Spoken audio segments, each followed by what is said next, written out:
Our region's business is sponsored by PNC Bank, solutions that help you achieve your goals in life. PNC, leading the way. And by Heffron Tillotson, a history of meticulous wealth management since 1948. Our region's business, innovation, transformation, momentum, improving our communities and driving technologies that will shape our region for generations. The collaboration that brings vitality, prosperity, and life to living. Stay with us for the coming half hour as we examine in depth our region's business.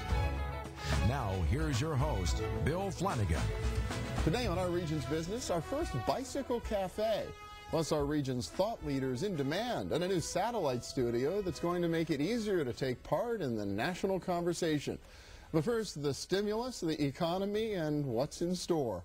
Marvin Goodfriend is professor of economics at Carnegie Mellon's Tepper School of Business and chairman of the Galliot Center for Public Policy. And welcome back. Good to see you again. Nice to be here, Bill. Yeah, this has certainly been a busy few weeks in Washington, D.C. with the latest rounds of stimulus, and then they're in the mortgage area, and we still have the leftover issues around the original credit crisis. I mean, this really is an unprecedented time we live in.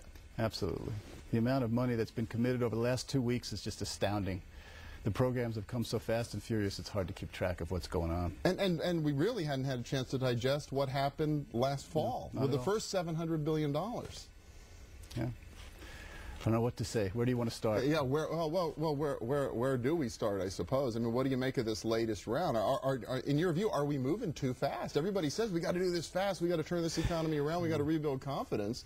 Is it that great a sense of urgency? My nature tells me that I would not move as fast as this. I would set my sights a little bit lower, and I would think seriously about the commitment of taxpayer dollars in the future that we're getting into. But that's my nature. That's not the mood of the day. Well, it certainly isn't the mood, and a tremendous amount of pressure to just, I don't know whether it's invest, or spend. I've heard both sides of that coin. Well, I'm happy that you brought that up, because the administration talks in terms of spending, but really we can distinguish expenditures in two ways. The stimulus package involves a tax cut, and it involves some spending. That money we won't get back.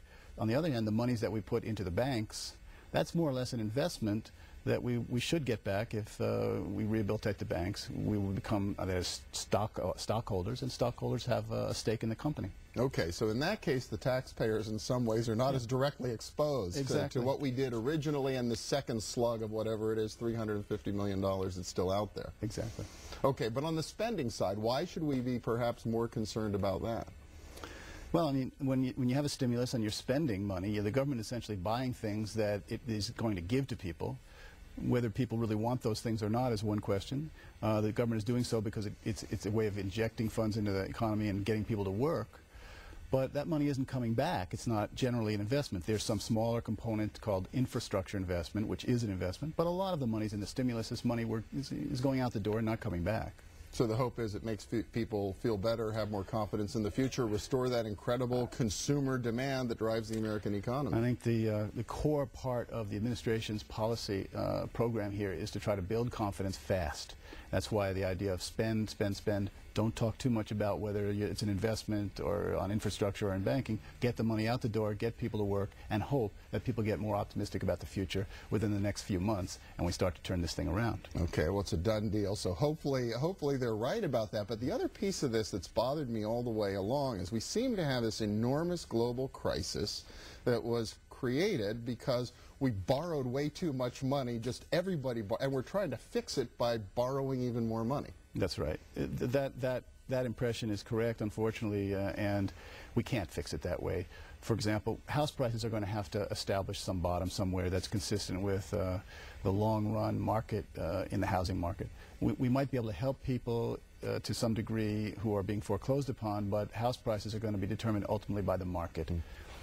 So we can't borrow our way out of that. That's the fundamental fact in this thing. We've got to have house prices settle before we can get out of this problem, because the banks are holding mortgages against those house prices, and we have to let the market seek its own bottom. Well, and all that borrowing poses problems of its own. I mean, the federal government's in a fortunate place that it can just crank up the printing presses, but there's real danger in that. Absolutely, and you know, when you look at the details of the the banking bailout that Secretary Geithner announced a couple of weeks ago, you see that a lot of the funding is to come from the Federal Reserve, which is a benefit in the sense that it doesn't have to go through Congress, which might be a little unhappy to vote additional monies for the banks. But on the other hand, when the money comes from the Fed printing money, so to speak, we all worry about, does that mean inflation down the road? Well, and is that one of the reasons why the markets really seems to be struggling with this whole plan? Absolutely. The plan needs some funding. That is the plan to bail out the banks. We do need to fix the banks, no question. It's going to take some more money. So that's all true. But the question is, where is that money going to come from? It's very murky. We don't know whether the Congress is going to vote it. And even if the Congress does vote it, and even if we put the investment funds in the banks, the taxpayer is standing behind that. If the Fed prints the money, the taxpayer isn't necessarily standing behind it as a taxpayer as we normally think of taxpayers, but we are all subject to future inflation, which is a tax of its own. And we've heard horror stories about inflation during the Great Depression. You know, that's an area that can get completely out of hand. Right. So how do you begin to address that? I mean, is there a mechanism to sort of prevent that from happening and still restore the function of the economy? Well, I think there is. I've been talking about this for many months now, but I think what needs to happen is that if the Federal Reserve is called upon to do a lot of the funding for these banking bailouts, then the Fed needs to have an accord, an agreement with the Treasury and the Congress beforehand, which says the Fed is happy to use its balance sheet in this emergency situation, but the Fed needs an agreement that the Congress signs on to an inflation target, some target that's a ceiling above which the Congress says the Fed should not be made to inflate the economy.